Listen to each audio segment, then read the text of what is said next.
Hello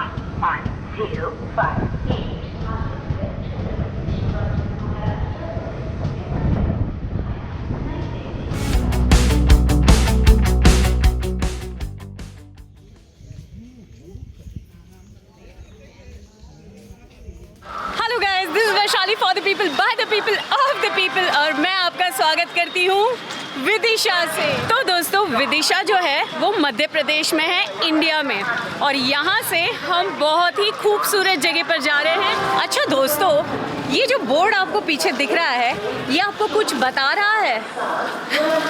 इसका भी कुछ मतलब है। क्या आपको पता है कि हिंदुस्तान में पर्यटन की शुरुआत पहले किसने की? इसका जवाब मैं आपको दूंगी सांची पहुंच करके। क्या आपको पता है ग्रेट एम्परर अशोका जो है, उनकी शादी किनसे हुई थी और वो कहाँ से थी? उनकी शादी देवी से हुई थी और देवी जो है वो एक मर्चेंट की बेटी थी जो विदिशा से थे। 11058 जो कि अमृतसर से मुंबई सीएसटी जा रही है, सारी ट्रेन नहीं रुकती है सांची, लेकिन ये वाली रुकने वाली है सांची।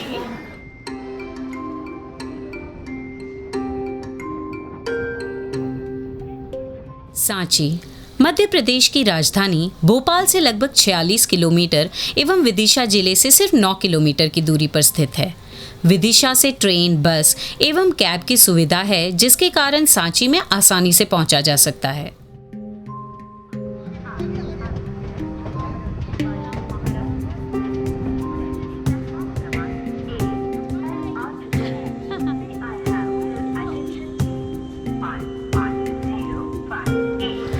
ओके दोस्तों, तो हम पहुंच चुके हैं सांची।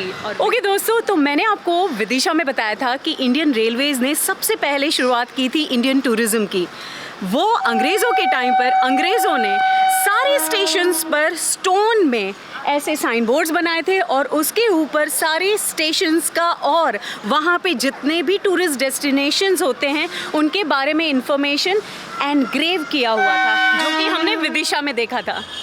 है ना यूनिक? अच्छा दोस्तों, आप लोगों को रेलवे साइन बोर्ड्स के बारे में कितनी जानकारी है? जी, रेलवे साइन बोर्ड्स नॉर्मली होते हैं इंग्लिश में, हिंदी में और लोकल डायलेक्ट में, लेकिन ये सांची एकमात्र स्टेशन है जहाँ पर थर्ड लैंग्वेज जो है ब्राह्मी है। जी हाँ, अशोकन ब्राह्मी स्क्रिप्ट जो सिर्फ और सिर्फ आपको मिलेगी सांची रेलवे स्टेशन पे, और ये हमारे इंडिया की सबसे ओल्डेस्ट स्क्रिप्ट है। अभी तक अगर आपने सब्सक्राइब नहीं किया है तो देर किस बात की है, सब्सक्राइब कर लीजिए क्योंकि आगे बहुत मज़ेदार ब्लॉग होने वाला है। ओके दोस्तों, तो हम अब सांची रेलवे स्टेशन से जा रहे हैं सांची स्तूपा की ओर, और वो one of the oldest stupa है और वहाँ पर आपको अप्रॉक्सीमेट सांची रेलवे स्टेशन से 2 किलोमीटर की दूरी पर है।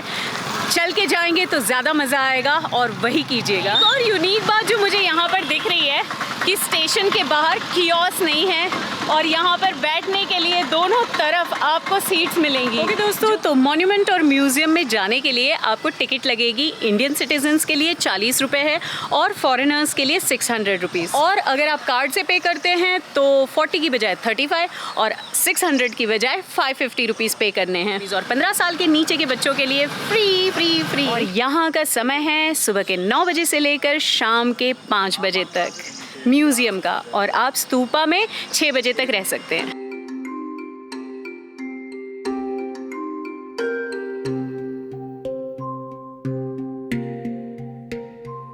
तो स्तूपा तक जाने के लिए मेरे पास 2 मार्ग है।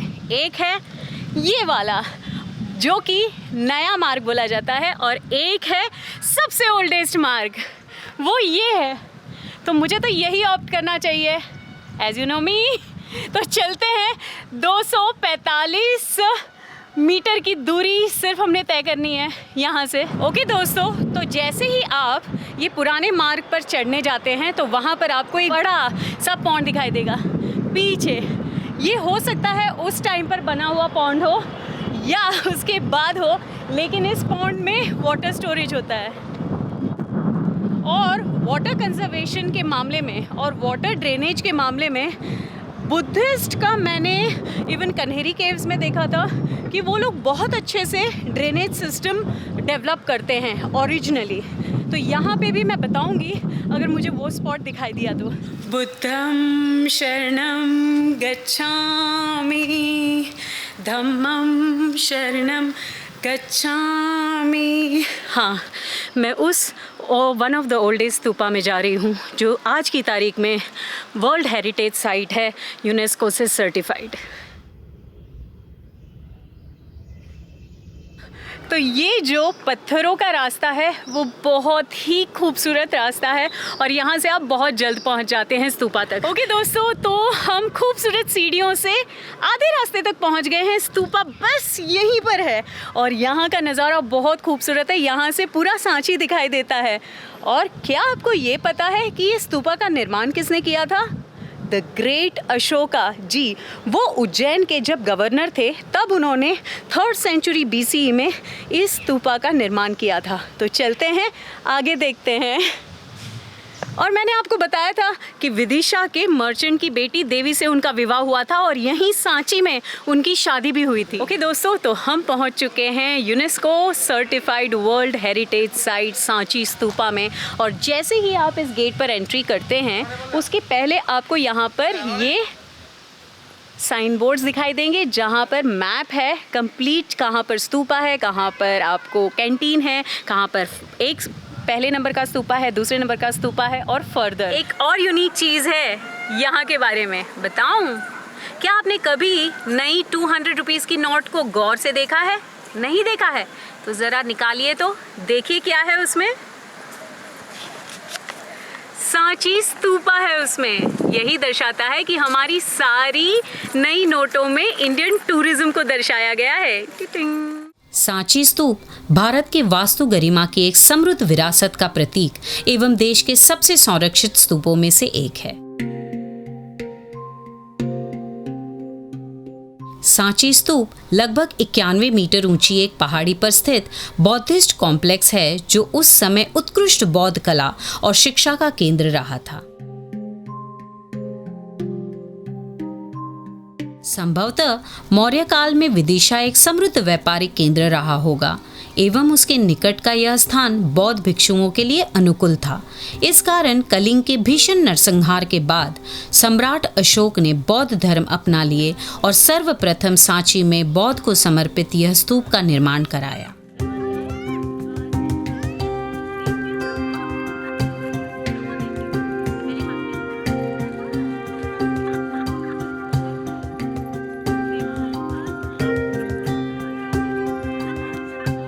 सांची स्तूप को 1818 में जनरल टेलर ने खोजा था।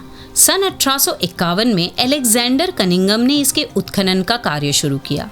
बाद में सन 1912 से लेकर 1919 के मध्य सर जॉन मार्शल ने इसके उत्खनन एवं पुनर्स्थापन का कार्य किया। वास्तव में सांची को उसके वर्तमान रूप में लाने का श्रेय सर जॉन मार्शल ने किया है। सांची के स्तूपों में सबसे भव्य स्तूप क्रमांक 1 है जो सम्राट अशोक द्वारा निर्मित एवं उसका आकार उल्टे कटोरे के समान है, जिसके शिखर पर 3 छत्र लगे हैं। बाद में इसके चारों ओर रेलिंग का निर्माण सुंग वंश के संस्थापक पुष्यमित्र ने किया एवं इसके 4 अद्भुत अलंकृत द्वार का निर्माण सातवाहनों ने करवाया, जिसकी वास्तुकला आपकी आंखों को चौंका देगी।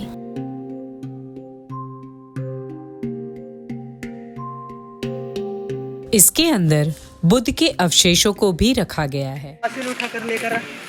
तो दोस्तों, ये डिस्क्रिप्शन है गेट के बारे में। अब मैं बताती हूँ कि इसका मतलब क्या है।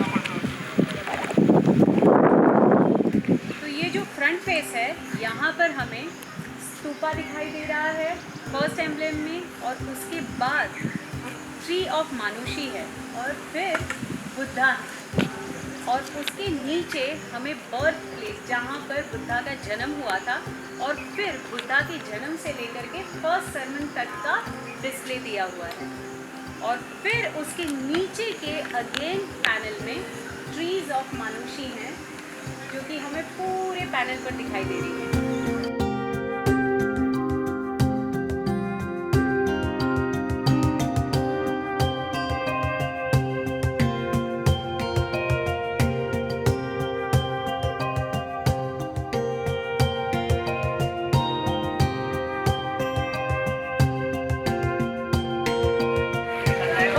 तो यहाँ पर कैंटीन है जहाँ पर आपको समोसे और पेटिस मिलेंगी और कोल्ड ड्रिंक्स मिलेंगे और कुछ सोवेनियर्स लेने हैं तो वो भी मिलेंगे यहाँ पर। और भी जगह को ब्राउज करते हैं, पेट पूजा तो हो गई।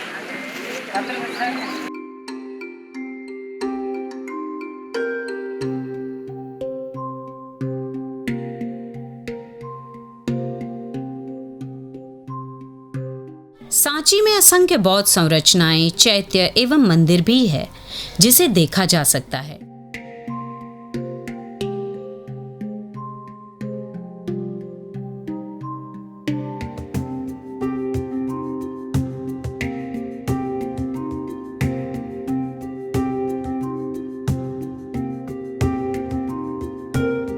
ये जो हमें स्ट्रक्चर दिखाई दे रहा है, यहाँ पर बुद्धा स्थित है और बहुत बड़ी मूर्ति बुद्धा की इसके अंदर है।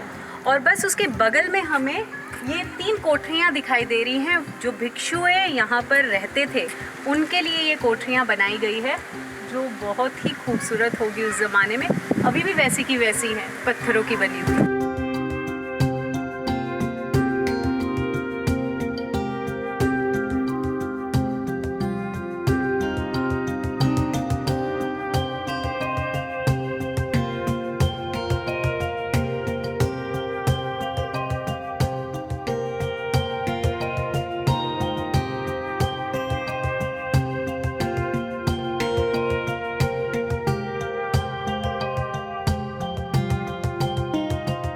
ओके दोस्तों, तो ये ब्राह्मणी लिपि है और ये सारा डोनेशन की हुई जो है पत्थर हैं जिन पर गुदा हुआ है। एंड में उसमें लिखा हुआ होता है दानम। लेकिन एक यूनिक फीचर है इस लिपि के बारे में जो कि यहाँ पे प्लेस हुए हैं, जो किसी किताब में आपको नहीं मिलेंगे, मेरे पास मिलेंगे। वो ये है कि कई जगह पर जो लिपियाँ हैं उसकी लैंग्वेज जिस स्क्रिप्ट में लिखी गई है उसमें पत्थर कई जगह पर उल्टे भी रखे हुए हैं।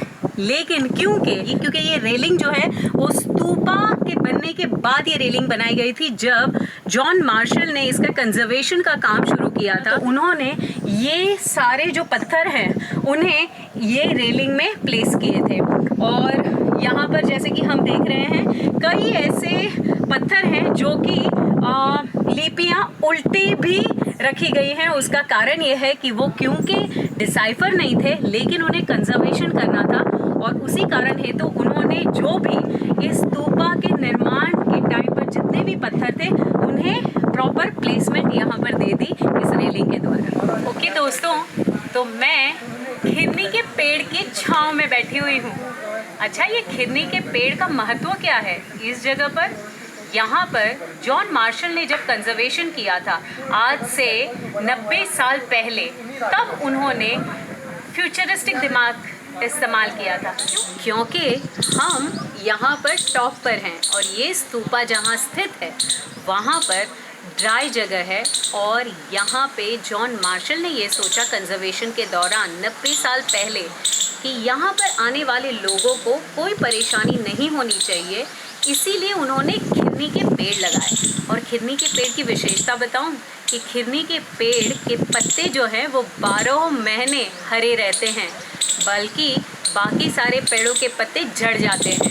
पर यहाँ पे इस घने पेड़ के नीचे मैं इस छांव का आनंद ले रही हूँ। और एक कि खिरनी के पेड़ में जो फल होते हैं वो बहुत ही मीठे होते हैं, किशमिश की तरह।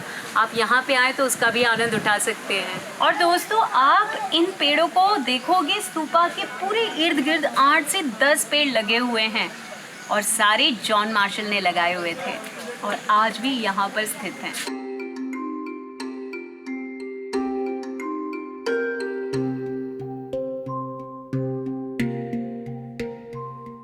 दोस्तों, ये अशोकन पिलर है और ये मोनोलिथिक पिलर जो है वो चुनार सैंडस्टोन का बना हुआ है और ये अखंड पत्थर से बना हुआ है।